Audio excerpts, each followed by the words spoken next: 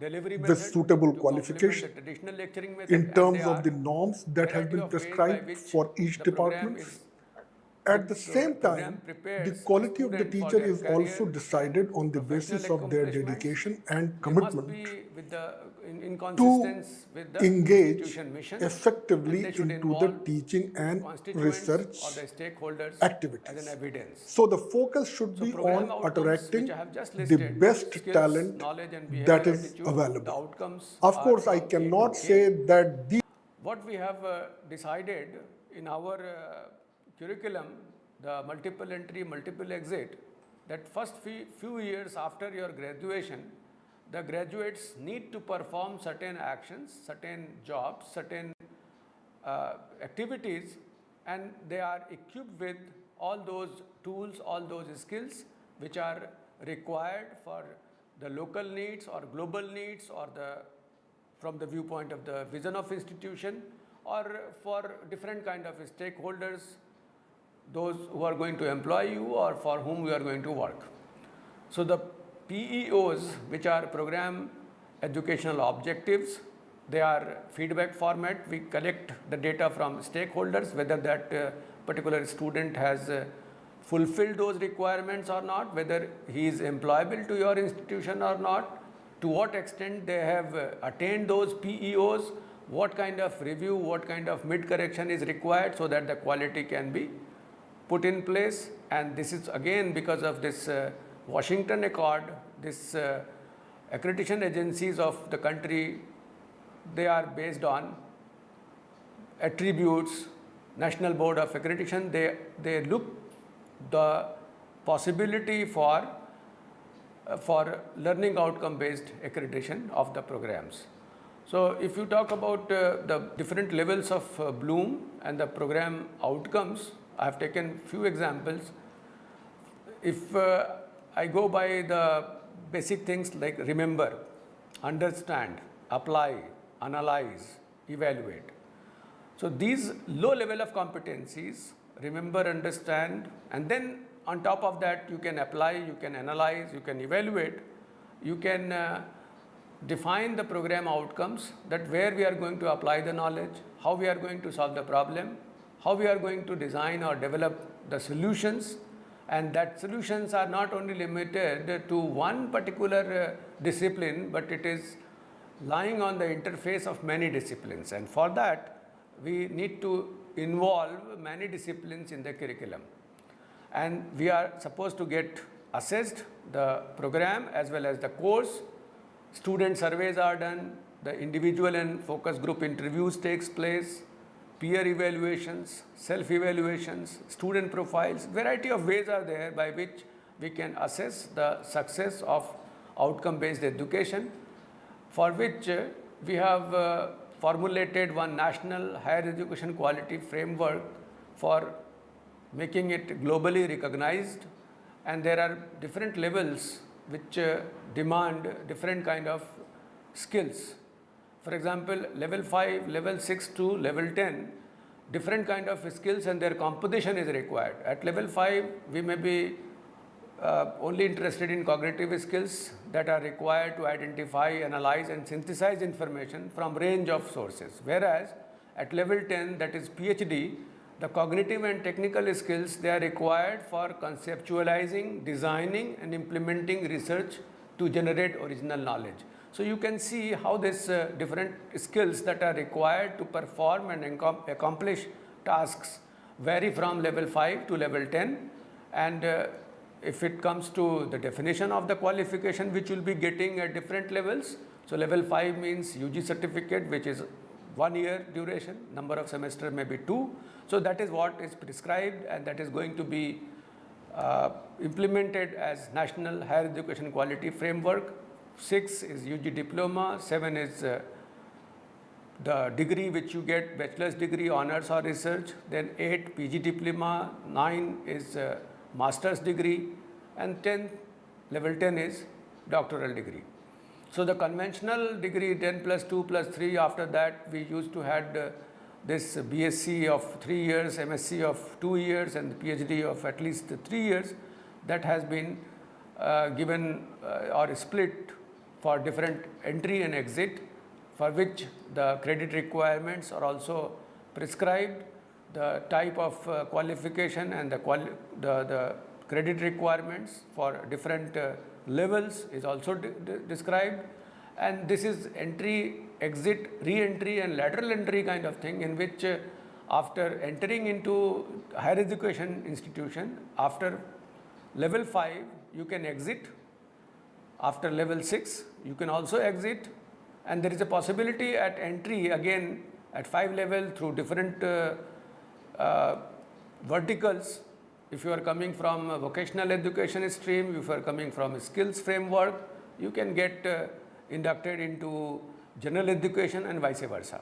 So that is what the framework prescribes you, and the efforts are being made to synchronize the skill quality framework with higher education quality framework, how they are going to get in sync, so that from one vertical to other vertical people can move, people can acquire some skills, can get some general education coursework from a university, from an institution, and the importance shall also be given to vocationalization of education, in which the practice-based curriculum, the mapping of local opportunities, courses to be offered through open distance mode, and exposure to all the vocational education can also be given to different learners.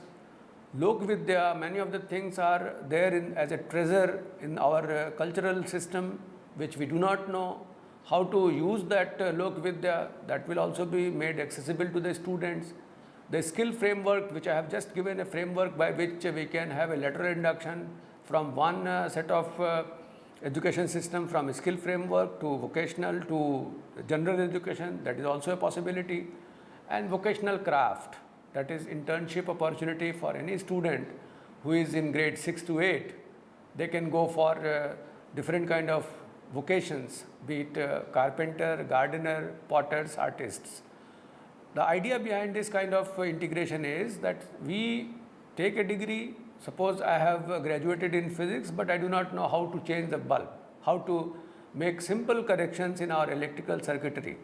So that is sometimes ridiculous, and that part need to be addressed. If I have trained somebody, have given some degree, so that graduate should justify, should be capable of having all those skills which are needed to resolve a problem which are there beforehand.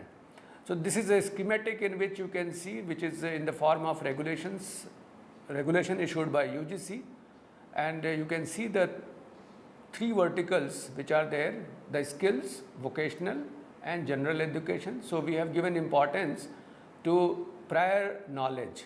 So recognition of prior knowledge is there.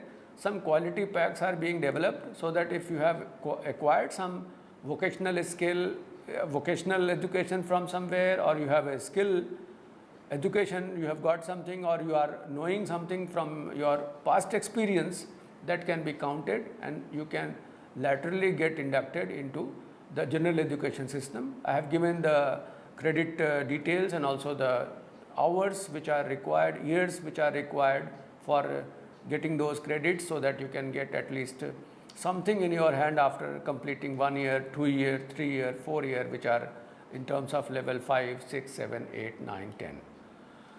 Way outcome based accreditation is why it is required, because we have to have our employable people, employable student from the perspective of global citizen. So the globalization has brought in a clear shift from education as transmission of expert knowledge to education as building learner competencies, for which learning to learn and keep learning across your entire life.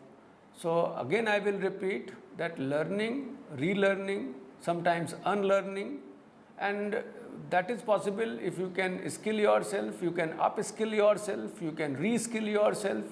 So these are some of the things which need to be put in place in such a manner that entire of your lifelong learning activity, you can enjoy the learning things and also contributing to economic value in a meaningful way. To conclude, I will cite one such quote from Honorable APJ Abdul Kalam, the President of India. He wrote in his Vision to Mission in 2003 that I am not interested in listening to 100 ways by which it cannot be done. Can you tell me one way in which it can be done? If I am authorized, I will remove the word impossible. So a student after graduating, what he should learn, that he should remove the word impossible from his dictionary, and that is only possible if he has trained his mind in such a manner that he is looking for a solution, not for an excuse that I cannot solve this problem because I was not taught in my class or it was not in my curriculum. So that should not happen, and that is only possible if we have this holistic education, and in which we have to swim, which we have to dive, not as a learner but also as a teacher, as a stakeholder of higher education system, in which you have to take part in your world, and that world is education system, higher education system in the country. We have to regain the past glories which we had in form of our seats of learning, be it Takshila, be it Nalanda. So governing our mind and feeling the power of the world of the senses, struggling to regain your self-control, we need to know what is going to be a fulfilling activity for the world. So we have to work through devotion, and which pays off more greatly than work through ambition. So there is a difference. We can be ambitious, but on top of that, we need to be devoted, and only a devoted person can have these attributes fulfilled. So these are some of the things which need to be put in place. Thank you very much for patient listening. Thank you.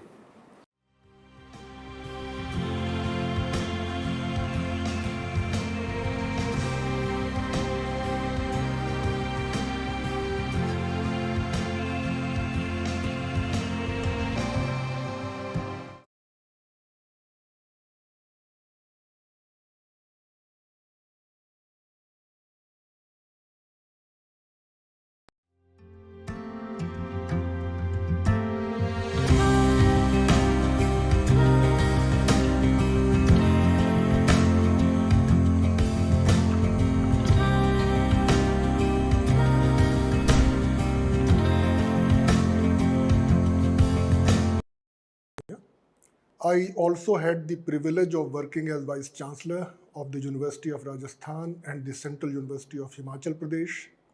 Also served as Advisor Education in Planning Commission and as Secretary General, Association of Indian Universities. Today I'm going to discuss and speak on the issue of the importance of research and what are the prerequisites for promoting high quality research in higher educational institutions. I am sure that you all must know, or you will already be knowing, that universities have three interrelated functions that they need to discharge. The first function is that they need to generate knowledge. This is what makes universities different from school education. Universities are not only into the business of communicating knowledge or transacting knowledge, but they are essentially aimed at generating new knowledge, opening new frontiers, adding to the existing body of knowledge, and these are all the functions of research. These we do through research. Of course, the second important function of the universities are that you communicate, you transact knowledge for the benefit of your learner, and essentially it should ideally be a partnership between research and teaching, and in that case the teaching becomes very relevant, directly appropriate and contemporary, enabling students to become able to solve real life situations. So that should be the focus of the teaching. The third dimension of the research is that whatever universities do, either through research or by preparing students through their teaching abilities, the universities should be able to contribute for the general development, social and economic development of the communities nearby, and also for the larger good of the whole nation and of the world as a whole. So thus teaching, research and extension or community engagements are important component of higher education. Amongst these three, many experts consider that research is most critical and most crucial dimensions of a university life. You take away research from the universities and universities would be anything but higher education institutions. Now there are certain details that we need to see as to why research are important.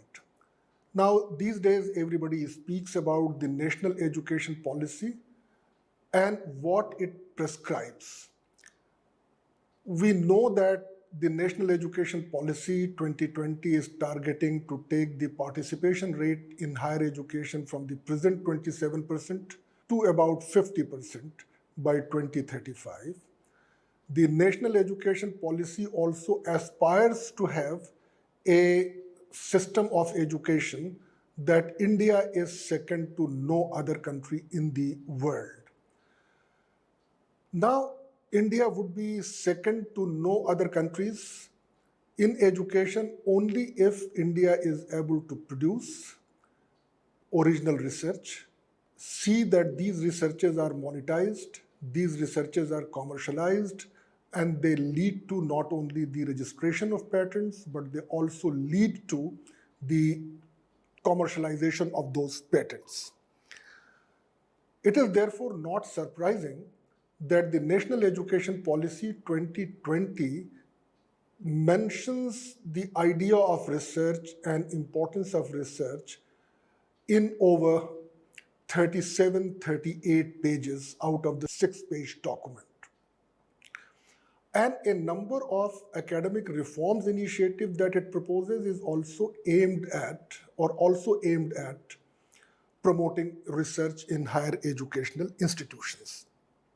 Now, the essential of the research that when a country or when a university is able to produce better high quality research with the help of their teachers and also with the help of their research scholar and other students on the campus, we could say that there are some prerequisites which need to be addressed. And these prerequisites are essentially classified into three broad groups. We need faculty, we need funds, we need freedom, and all of these three dimensions have also been emphasized in the National Education Policy. Let's first take funds as a prerequisite. Research today has become very, very expensive proposition, particularly in the disciplines of science and technology, where you need to set up labs and other infrastructure for conducting your research and doing your experimentation. Not only that, a general infrastructure development which makes or creates a good teaching learning environment on campus plays a very critical role in motivating people. These days, we see that many universities world over also provide incentive, often either through speedy promotion or through monetary incentives to people who publish high quality research. So all of these things taken together need money, need resources, need funds. And the national education policy talks about the creation of a national research foundation. The idea of the National Research Foundation, as given in the National Education Policy, is that it will provide access to funding for research on a competitive basis. People who aspire to conduct research in certain areas need to apply to the National Research Foundation, and National Research Foundation would sanction or provide adequate amount of funds to enable the university and the faculty to take up the area of research of his or her choice. The policy, in fact, makes sure that this National Research Foundation will provide funds over and above the funds which are already provided by many other existing institutions like the University Grants Commission for General Higher Education, the DST, DBT, and CSIR for scientific research, or by any other funding agency that exists at the moment. They will continue to provide funds, but over and above, this National Research Foundation would provide additional funds. This National Research Foundation shall have a corpus, and out of this corpus, this money would be provided. So fund is a very critical aspect for promoting research. The second thing, which is all the more critical, if you have all the funds available, but if you do not have capable people to take up research, then despite the availability of funds, the researches would not take place. Which are the critical resources? These are the human resources, and primarily these resources comprise of the teachers or faculty in higher education. About faculty, there are a few important things which need to be kept in mind, that we need adequate number of teachers in a university, and in that way for the nation as a whole. I think the adequacy of the teachers is measured usually in terms of the student-teacher ratio or student per teacher. If we analyze that what are the student-teacher ratio for the best world-class universities around the world, we find that this ratio varies between 8 to 12. Our national education policy has not prescribed any specific number of the student-teacher ratio, but it says that student-teacher ratio should not become too high. Because higher the student-teacher ratio, the teachers are more busy in the teaching activities than taking up research. So presently, we have about 28 million or 2.8 crore students in higher education, and we have about 18 lakh teachers. So you can calculate the number of teachers per student or number of students per teacher. And in India, in higher education, our student-teacher ratio is still higher. And that is where the policy says that that number should not be high, that number need to be kept within a certain limits. So policy prescribes about the adequacy of the teacher. In addition to the adequacy of the teacher, what is critical is the quality of the teacher. And from the quality of the teacher's point of view, the draft national education policy was more specific, and it said that no teacher should be appointed on ad hoc or contrary or on guest faculty basis. Rather, the teachers should be properly appointed, properly recruited on full-time basis, so that right from day one, they could be engaged into their teaching, research, and extension activities. So quality of teachers are that the teachers are with suitable qualification in terms of the norms that has been prescribed for each department. At the same time, the quality of the teacher is also decided on the basis of their dedication and commitment to engage effectively into the teaching and research activities. So the focus should be on attracting the best talent that is available. Of course, I cannot say that the best talent, because the best perhaps is not a term which will apply, because we have to select people from within the talent pool that is available within the country. And what is that talent pool? The people who have qualified junior research fellowship or NET examination, or have completed PhD, or have qualified the GATE examination. These are some of the tests that determine the quality of the teacher, and it is only these people who are appointed. Many institutions also give some weightage, some preference to some foreign training by the students so that they could bring in the best techniques from anywhere in the world. So quality and the commitment of the teacher is extremely important. And the third dimension for creating that ecosystem is freedom, which in the academic circle is also known as the idea of the university autonomy. When we say autonomy, that does not mean autonomy or freedom to do whatever an individual or whatever a university wants to do, but the consensus on the definition is that by autonomy we should mean the freedom to do what we are expected to do. So what a university is expected to do? The university is expected to do teaching, research, and extension activities. And to be able to do these things, the universities need freedom, need autonomy. And that is why we see that over a period of time, there have been a lot of discussions and deliberations as to how to make universities free and autonomous. Of course, the other side of the coin is accountability, and quite often, policy planners insist that autonomy is fine, but then the universities should also be held accountable.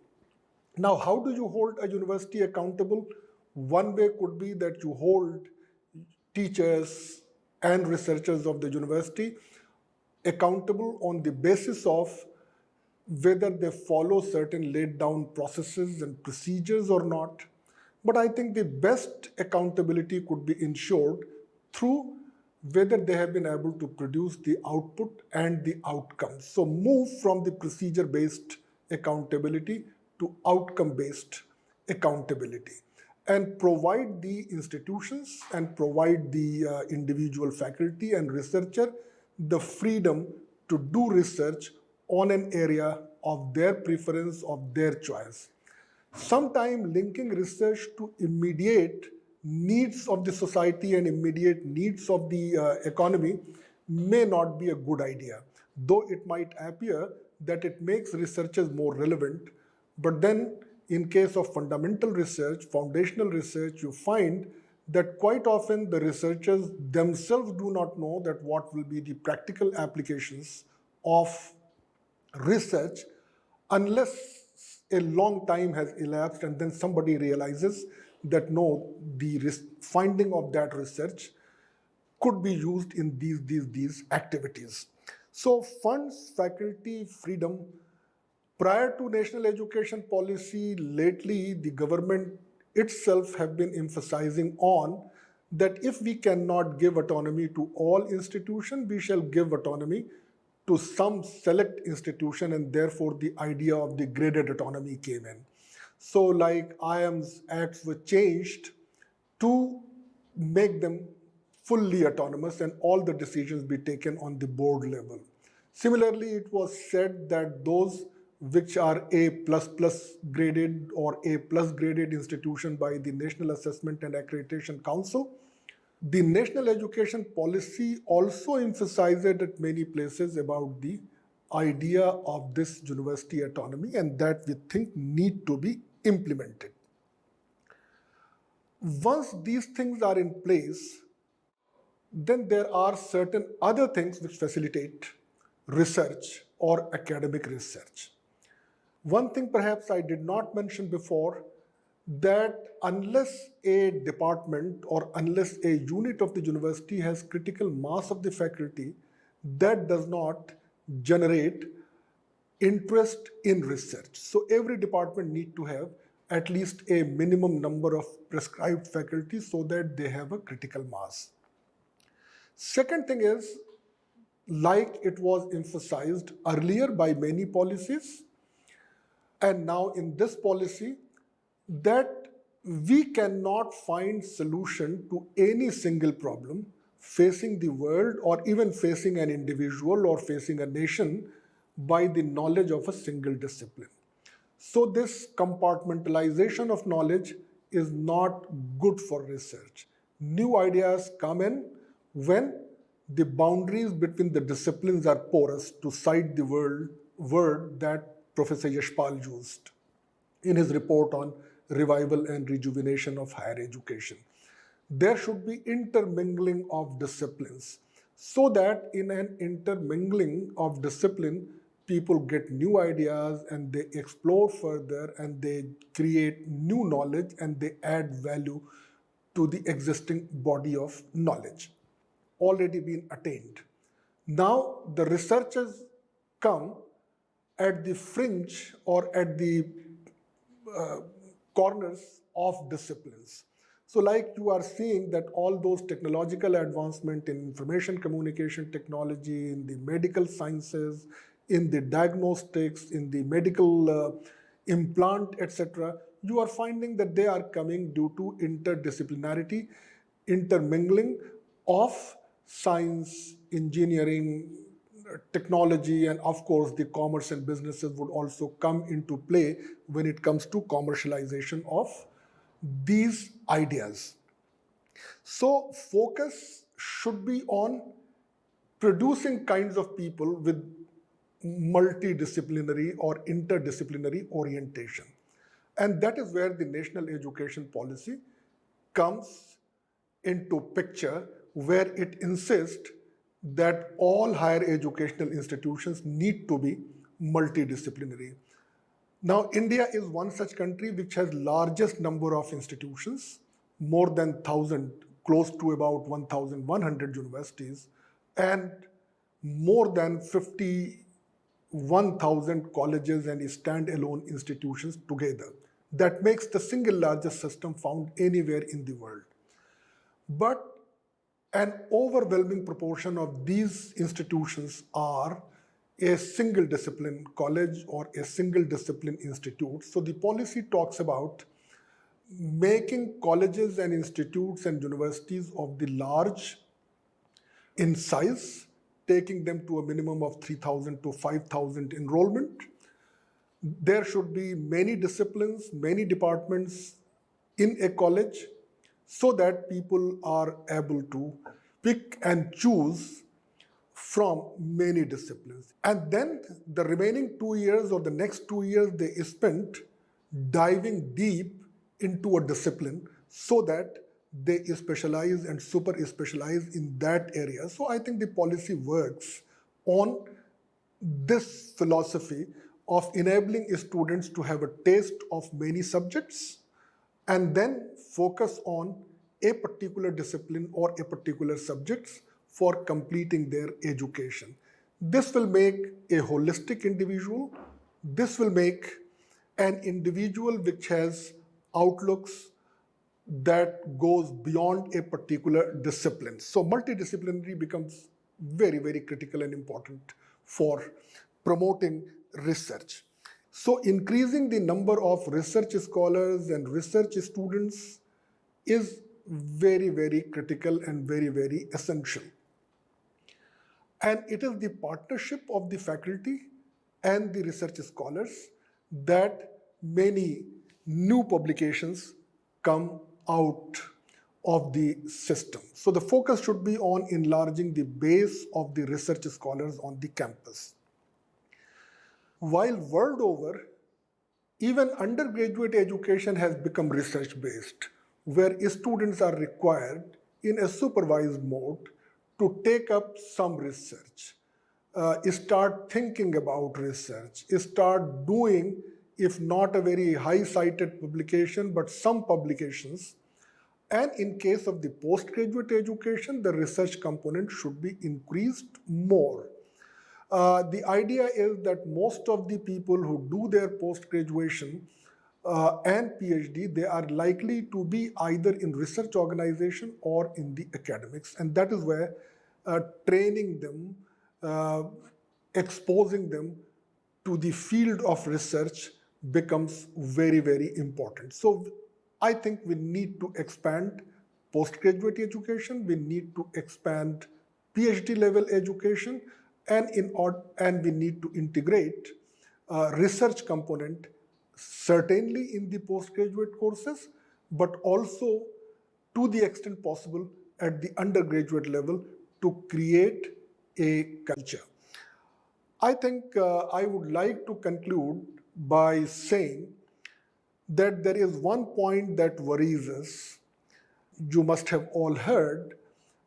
And that point of worry is that despite being the largest system of higher education, how come that there are very few institutions from India which are appearing amongst the top 200 list or top 100 list of the world-class institution or the best-ranked universities? The measurement for categorizing institution as world-class gives a very high component to research. So I think we need to focus on research to enter into the league of the best institutions of the world. Also, at the same time, a question that often worries us, that how come that most people who have got Nobel Prize in literature, in economics, and in sciences from India, barring two exceptions, all of them left India after their first degree or even after their second degree and pursued their further training somewhere else in the world.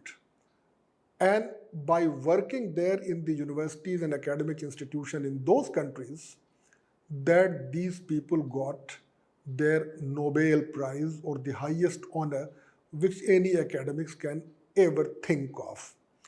Now the question is that why can't we in India create an ecosystem that if we have people with such a good brain that they could get their Nobel Prize by working abroad, why can't we have that ecosystem that these best brains are able to win Nobel Prize by being in India and by producing research of such a world class that makes an impact and that makes a difference. So Indian minds per se is not bad. There is also no dearth of any talent in India. Indians are willing to work hard, provided we are able to create conditions and facilitate their research aptitude. My whole purpose of this lecture was to involve you in this aspiration that make India world class in terms of the number and outcome and impact of research. One example that you could understand, that in India there are about 18 lakhs teachers teaching in higher educational institutions. If everybody produced even one paper every year, then India's research output would have been about 18 lakhs research paper per year. Our real and actual numbers are far less than what it ought to be. So I think we need to work hard to create this research culture and create that ecosystem where everybody takes pride and everybody wishes to contribute in this research process. With these words, I conclude my lecture and thank you very much for your attention. Thank you.